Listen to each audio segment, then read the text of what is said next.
Salam Bapak Ibu, Saudara-saudara, dan selamat bertemu kembali di YouTube saya, Pendeta Rudolf Hapasaribu Channel. Dengan dan lewat channel ini saya komit untuk senantiasa menyebarkan firman Tuhan, karena saya percaya berlandaskan Yesaya pasal 55 ayat 11, firman Tuhan yang saya dan Bapak Ibu, Saudara-saudara semuanya juga ikut sebar lewat apapun, termasuk lewat khotbah ini, tidak akan kembali dengan sia-sia, tetapi akan bekerja sendiri lewat kuasa dan berkat urapan Roh Kudus.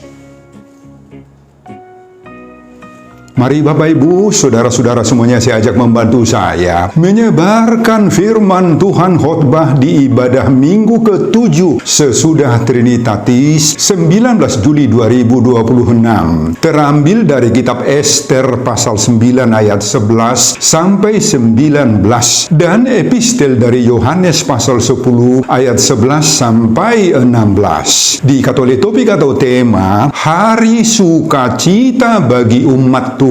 Dalam bahasa Batak Toba ditulis Ari Parolopolopon di bangso ni debata. Saya baca untuk kita, simaklah pembacaan firman Tuhan berikut ini. Judul perikop Ester pasal 9 ayat 1 sampai 19, tindakan orang Yahudi terhadap musuhnya. Khotbah kita dari ayat 11 sampai 19.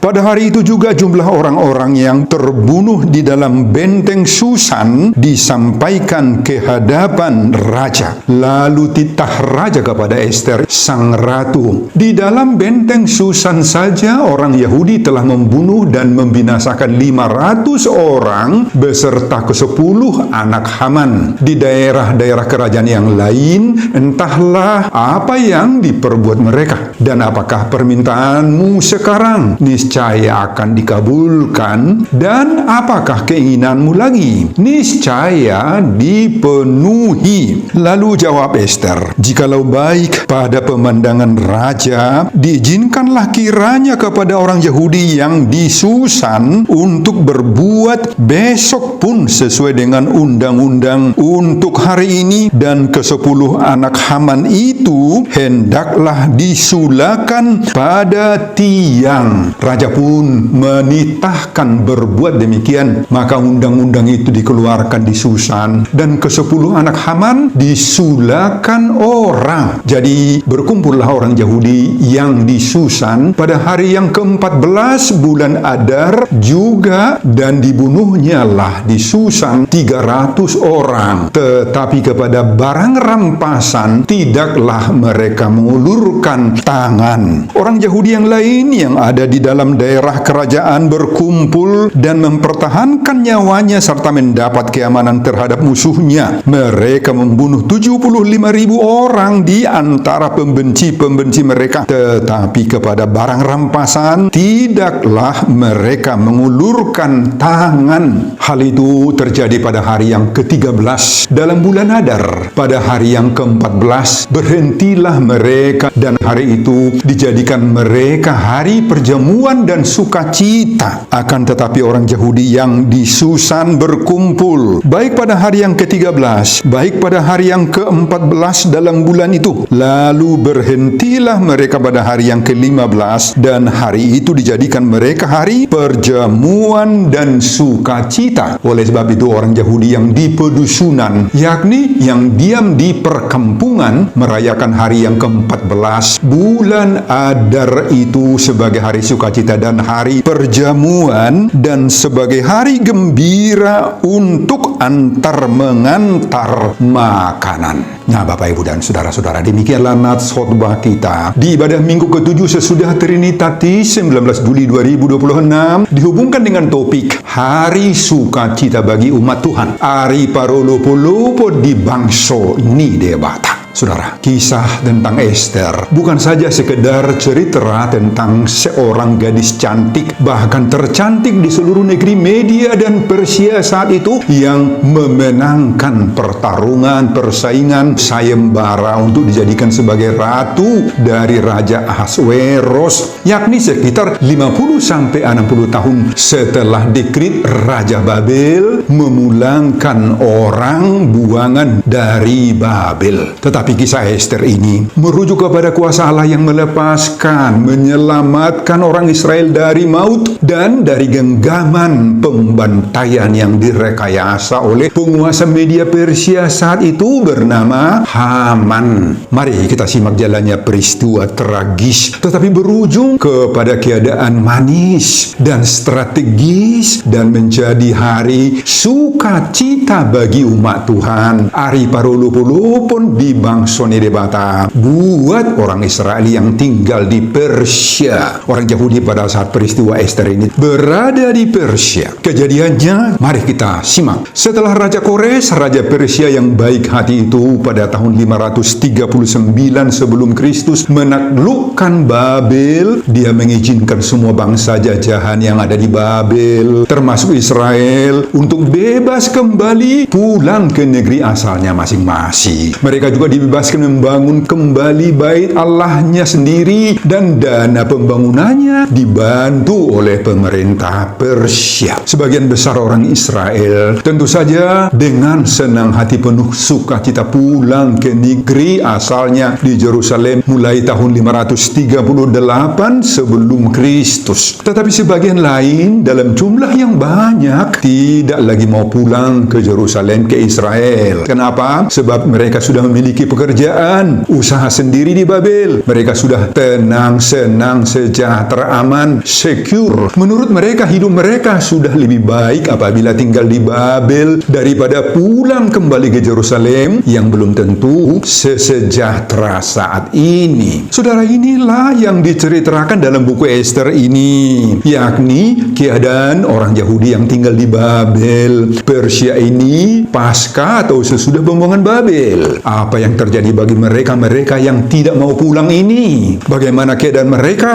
Mari kita lihat sejarah ini secara singkat saja. Pada Ester pasal 1 dan 2 disebutkan bahwa Raja Ahasweros ini baru saja memecat istrinya yang bernama Ratu Wastu. Dialah istri pertamanya. Selanjutnya Ahasweros melakukan sayembara pemilihan siapa yang cocok menjadi ratu. Nah, lewat sayembara dipilihlah wanita tercantik, tampan, cocok menjadi ratu. Tentu banyak calon, banyak wanita-wanita cantik, tampan, cocok dari seluruh negeri Media Persia untuk menduduki istana raja ini. Dan salah seorang di antara calon-calon itu, itulah bernama Ester, keponakan Mordehai yang tinggal di Susan. Satu persatu para calon ini langsung menghadap Raja Ahasweros. Kemudian Ahasweros menolak. Semua ditolak hingga tiba giliran Ester datang menghadap raja. Alhasil apa? Bagaimana? Sang Raja Ahasweros memilih Ester mendapatkan mahkota ratu. Saudara, atas arahan dan nasihat dan bimbingan Mordehai, mulai saat pemilihan hingga menjadi ratu, Mordehai melarang Ester memberitahukan bahwa dia seorang Yahudi. Jadi tidak seorang pun di negeri itu yang tahu bahwa Ratu Ester adalah seorang Yahudi, orang dari jajahan, termasuk juga tidak diketahui oleh Raja Ahasweros sendiri. Saudara, apa yang terjadi selanjutnya? Pada pasal-pasal sebelum khotbah kita ini, seorang yang bernama Haman bin Hamedata, penguasa atau pembesar negeri di bawah Raja Persia, membuat suatu peraturan bahwa semua pegawai-pegawai yang ada di pintu gerbang istana harus berlutut sujud menyembah kepada Haman. Tetapi ada satu orang yang tidak mau berlutut. Siapa dia? Mordehai. Kemudian terdeteksilah bahwa Mordehai itu seorang orang Yahudi yang menolak menyembah Haman di depan pintu gerbang istana. Sebab dalam keyakinan Mordehai ini hanya Allah sajalah yang patut disembah. Haman begitu marah dan mencari cara, trik-trik untuk menghukum, bukan saja hanya membunuh Mordehai sendiri, tetapi membantai semua orang Yahudi yang ada di negeri Persia. Saudara, Haman mencari tanggal yang tepat melakukan pembantaian, pemusnahan Yahudi ini. Tanggal 13 bulan ke-12, Haman hendak minta izin dari Raja Ahasweros dengan memberikan uang sebesar 10.000 untuk untuk mendapatkan persetujuan raja. Perintah pemusnahan orang Yahudi ini ditulis dan dikirimkan ke setiap daerah-daerah kekuasaan raja dengan cincin meterai dari jari sang raja. Nah, setelah Mordekhai mengetahui rencana ini, ia sangat bersedih hati, mengoyakkan pakaiannya, memakai kain kabung dan abu, menangis sambil melolong-lolong dengan suara nyaring pedih. Selanjutnya Mordekhai mendatangi dan mengadu pada Ester di istana. Meski bagi Ester situasi ini sangat-sangat dilematis, Ester berjuang menggagalkan usaha pemusnahan pembantaian ini. Inilah tindakan Ester berikutnya. Apa? Ester menyuruh Mordekhai dan seluruh orang Yahudi berpuasa, berdoa, jangan makan dan minum selama 3 hari, baik siang maupun malam. Ester mengatakan, aku serta dayang-dayangku pun akan berpuasa demikian. Aku akan masuk menghadap raja. Sungguh pun berlawanan dengan undang-undang. Kalau terpaksa aku mati, biarlah aku mati, kata Ester. Pada hari yang ketiga, Ester pergi menghadap raja. Apa yang terjadi? Di luar dugaan, di luar ekspektasi manusia, ketika Ahasweros raja itu dan Haman berkenan datang ke perjamuan yang diadakan Ester. Di saat itulah Ester permintaannya agar sudi kiranya menyelamatkan Yahudi atau Israel yang ada di seluruh kerajaan Media Persia. Permintaan Ester itu dipenuhi oleh Raja Ahasweros dengan beberapa keputusan. Keputusan pertama, Haman dihukum gantung. Keputusan kedua, raja menerbitkan surat resmi bermeterai raja berisi setiap orang Yahudi di tiap-tiap kota diizinkan mempertahankan nyawanya dan berhak membunuh setiap orang yang hendak membinasakan mereka. Nah, saudara, pada pasal 9 khotbah kita ini dicatat bagaimana keputusan sang raja ini terlaksana. Pada ayat 11 sampai 14 khotbah kita ini dijelaskan apa yang terjadi berikutnya. Di dalam benteng Susan, orang Yahudi membunuh dan membinasakan 500 orang beserta ke-10 anak-anak Haman. Bahkan Raja Ahasweros bertanya pada Ester, "Dan apakah permintaanmu sekarang? Niscaya akan dikabulkan. Dan apa keinginanmu lagi? Niscaya dipenuhi." Ester berkata, "Jikalau baik pada pemandangan raja, diizinkanlah kiranya kepada orang-orang Yahudi yang di Susan untuk berbuat besok pun sesuai dengan undang-undang untuk hari ini, dan ke-10 anak Haman itu hendaklah disulakan pada tiang." Raja memerintahkan membunuh dan membinasakan 500 orang. Juga ke-10 anak laki-laki Haman bin Hamedata itu dibunuh oleh mereka semua. Dan pada ayat 15 sampai 19, pada hari yang ke-13 dalam bulan Adar, orang Yahudi membunuh lagi 75.000 orang di antara pembenci-pembenci mereka. Pada hari yang ke-14 dan hari yang ke-15 mereka berhenti dari semuanya itu dan merayakan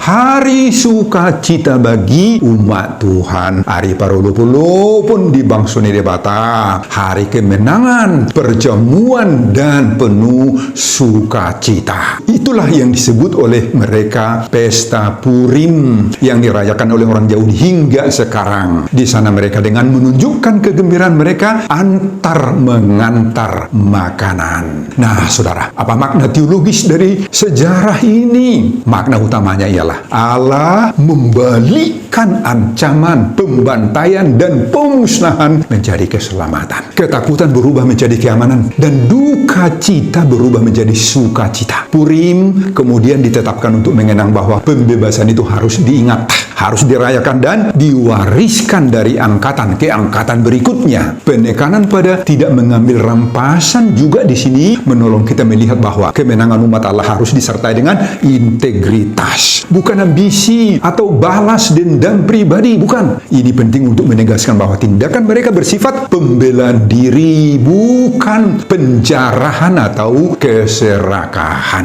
Nah, ilustrasi di sini pembalikan dari ancaman maut menjadi hari hari sukacita dapat digambarkan itu seperti seorang yang sudah divonis tidak punya harapan lagi, lalu tiba-tiba mendapat kabar bahwa vonis itu dibatalkan. Bayangkan betapa sukacitanya dia yang tadinya hidup dalam ketakutan besar, lalu mendengar bahwa musuhnya sudah dikalahkan. Apa yang terjadi? Pasti ada kelegaan toh, ada air mata syukur, ada sukacita yang tidak bisa ditahan. Itulah keadaan bangsa Israel di Susan. Itulah hari sukacita bagi umat Tuhan, hari parulupulupun di Bangsone Debata, sebagaimana topik minggu ke-7 sesudah Trinitatis. Nah, Bapak Ibu dan saudara-saudara, itulah isi khotbah kita di ibadah minggu ke-7 sesudah Trinitatis 19 Juli 2026, dihubungkan dengan topik hari sukacita bagi umat Tuhan, hari parulupulupun di Bangsone Debata. Apa pengajaran Tuhan bagi kita lewat khotbah ini? Simak. Pengajaran pertama, sukacita umat Tuhan lahir dari pembalikan kondisi yang dikerjakan Tuhan. Saudara, perikop ini dimulai dengan laporan tentang apa yang terjadi di Susan, ibu kota kerajaan Persia. Umat Yahudi sedang menghadapi hari yang sangat berbahaya, sebagaimana kita sudah uraikan tadi. Namun setelah semuanya berlangsung, tampak bahwa Tuhan telah membalikkan keadaan. Orang-orang yang tadinya hendak menghancurkan umat Tuhan justru tidak berhasil menjalankan niat jahat mereka itu. Ini penting. Kemenangan umat Tuhan bukan sekedar karena strategi manusiawi yang hebat, tetapi karena apa? Karena Allah yang bekerja memelihara umatnya. Ini penting kita cermati dan kita imani. Kita melihat bahwa Allah tidak pernah absen, tidak pernah tidak hadir. Tuhan bekerja melalui Mordekai, melalui Esther, melalui Raja Ahasveros, dan bahkan melalui situasi yang tampaknya politis. Sukacita umat Tuhan selalu dimulai dari pengenalan bahwa Tuhan sanggup membalikkan keadaan. Nah, ilustrasi lain, keadaan hidup kita seperti berada di lorong yang gelap. Toh, kita tidak melihat ujungnya di mana. Kita hanya tahu ada ancaman, tekanan, dan itu menimbulkan ketakutan bagi kita ketika berjalan di lorong-lorong gelap itu. Tetapi di saat itu juga ternyata Tuhan bekerja. Kita ditopang, kita tiba di ujung lorong menjadi terbuka. Nah, apa yang tadinya tampak sebagai jalan buntu sekarang menjadi jalan keluar. Seperti mobil yang sempat tersesat di jalan sempit, lalu tiba-tiba menemukan jalan besar yang lurus, bisa tembus. Kita tidak menyangka, bahkan tidak berharap lagi sebenarnya ada keselamatan. Tetapi ternyata Tuhan sudah menyiapkan keselamatan dan pengharapan itu. Nah, saudara, jangan cepat-cepat kita putus asa ketika hidup kita terjepit, tersesat. Jangan beranggapan sepertinya segala harapan kita sudah pupus, tinggal hancur saja. Jangan. Percayalah bahwa dalam iman Tuhan masih mampu membuka jalan-jalan baru. Tuhan masih mau menolong keluarga kita, memulihkan keadaan kita, dan membalikkan situasi yang tampak sudah mustahil menurut logika kita. Sukacita kita bukan karena segala sesuatunya baik-baik saja, melainkan karena Allah kita tetap berdaulat. Di keadaan hidup segelap apapun, sesuram apapun menimpa hidup kita, Allah kita tetap berdaulat, berkuasa. Bapak Ibu, Tuhan itu pasti dan sudah sedang mempersiapkan hari sukacita bagi umat Tuhan, hari parulupulupun di Bangsone Debata. Pengajaran kedua, sukacita umat Tuhan harus lahir dari keberanian dan tindakan yang benar. Nah, setelah keadaan dipandang aman, Esther masih meminta lagi agar keputusan raja dijalankan dengan tertib. Pada ayat 13 ditulis, "Jikalau baik pada pemandangan raja, diizinkanlah kiranya kepada orang Yahudi yang di Susan itu untuk berbuat besok pun sesuai dengan undang-undang." Nah, Esther tidak bertindak sembrono. Ia tidak hanya puas dengan emosi kemenangan. Ia meminta lagi agar musuh yang masih berbahaya di Susan diperlakukan sesuai ketetapan hukum yang telah ada. Nah, di sini kita melihat bahwa sukacita sejati tidak berarti kehilangan kewaspadaan atau membuat orang percaya menjadi ceroboh. Esther tetap bijaksana, tetap tegas, dan tetap bertanggung jawab untuk kemaslahatan bangsanya umat Israel. Dari sikap Esther ini kita kita belajar bahwa orang percaya perlu bersukacita dengan cara yang benar.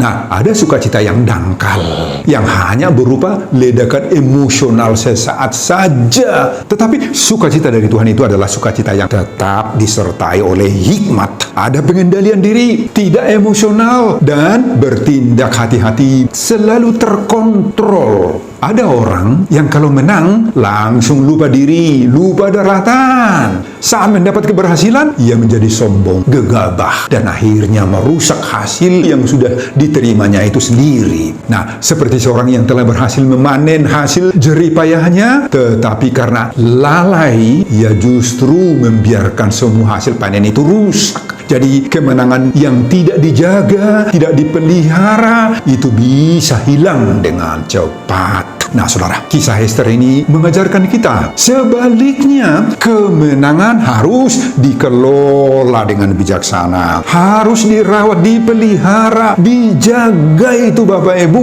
dalam hidup keluarga, dalam pelayanan kerja sehari-hari, dan dalam pelayanan gereja. Kita perlu belajar bahwa sukacita harus berjalan bersama-sama hikmat, emosi yang terkendali. Saat Tuhan memberi keberhasilan, kesuksesan, kemampuan menghadapi berbagai tantangan, maka kita harus melangkah dengan doa, dalam pertimbangan yang matang, dan dalam ketaatan. Jangan hanya mengutamakan senangnya saja, tetapi harus tetap setia, harus jujur, harus penuh hikmat. Banyak orang ingin berkat saja, tetapi tidak siap menjaga berkat itu dengan disiplin rohaninya. Kitab Hester ini dengan kuat mengingatkan kita semuanya bahwa orang yang sungguh mengalami pertolongan Tuhan itu tetap harus menjaga, merawat rohaninya, dan melakukan semua tugas-tugas serta tanggung jawabnya dengan baik, sehingga setiap saat menjadi hari sukacita bagi umat Tuhan. Hari parulupuluh dibangsoni debata,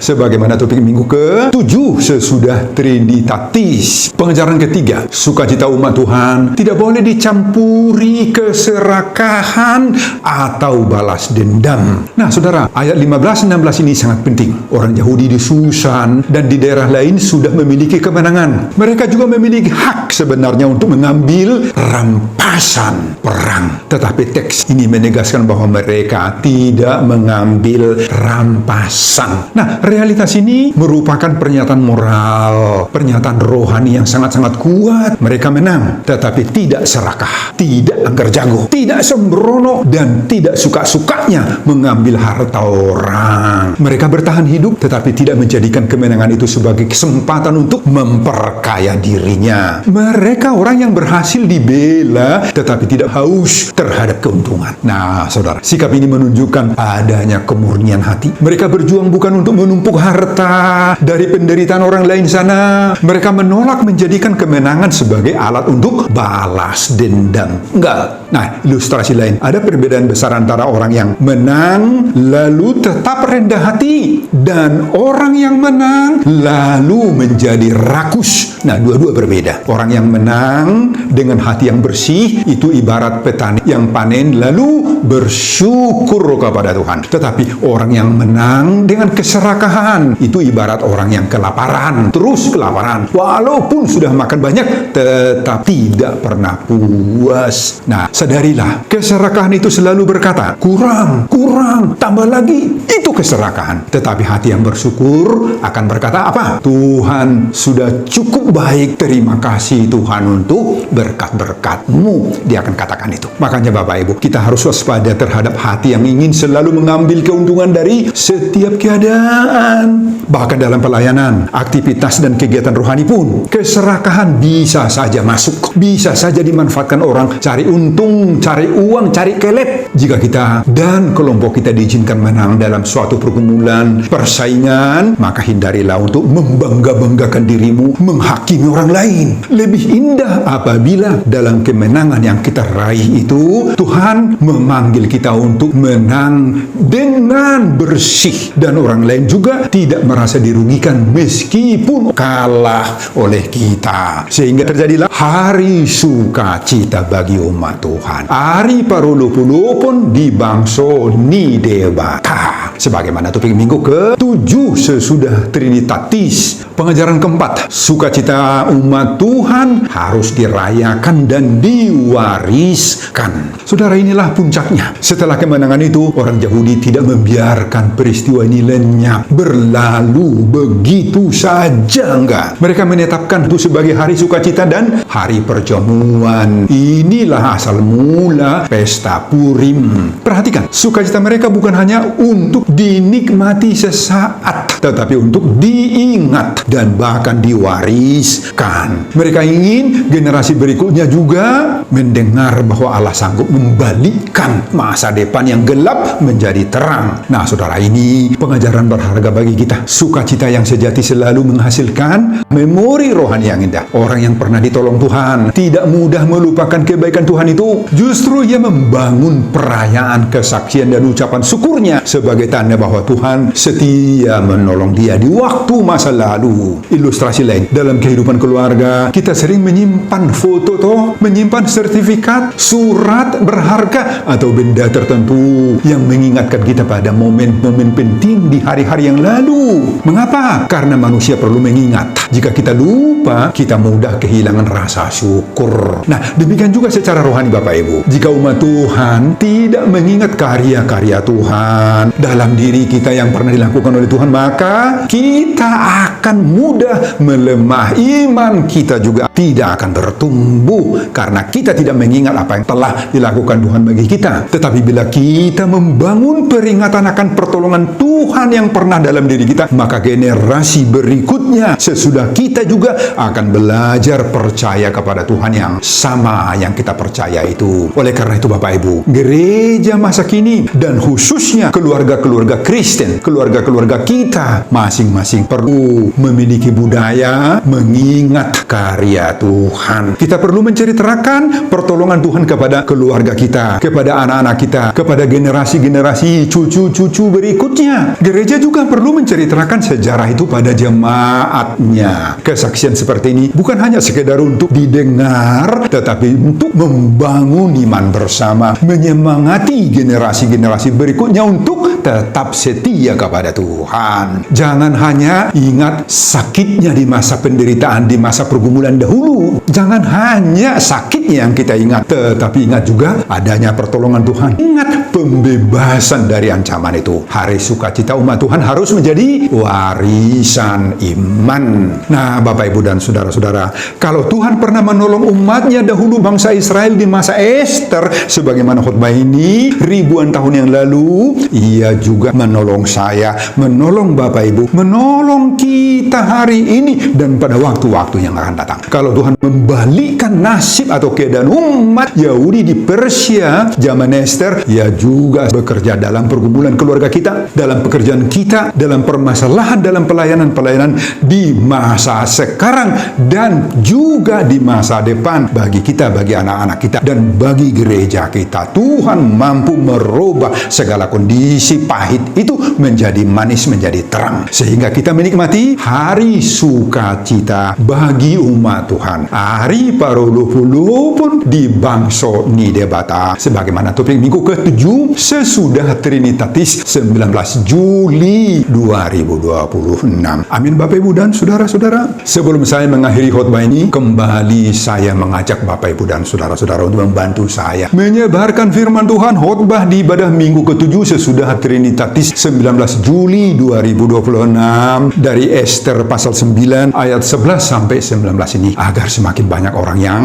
mendapat dan menikmati hari sukacita bagi umat Tuhan. Hari paruluh-puluh di bangsa nidebata termotivasi lewat khotbah ini. Simak juga video-video khotbah saya yang lain agar Bapak, Ibu, dan saudara-saudara memiliki sentuhan dan pemahaman rohani yang semakin diperkaya. Buka di YouTube saya, Pendeta Rudolf H. Pasaribu Channel. Selamat mengikuti ibadah minggu ke-7 sesudah Trinitatis. Tuhan Yesus memberkati kita. Salam Horas. Amin. Oh Bapa, terima kasih untuk firman-Mu yang begitu indah yang Engkau berikan kepada kami saat ini. Engkau sanggup membalikkan segala yang pahit menjadi yang manis, membuat kami kuat ketika kami sedang lemah. Saat kami terancam, Engkau akan memberikan jalan-jalan keluar untuk keselamatan kami. Biarlah segala yang Engkau perbuat dalam diri kami itu menjadi ucapan syukur.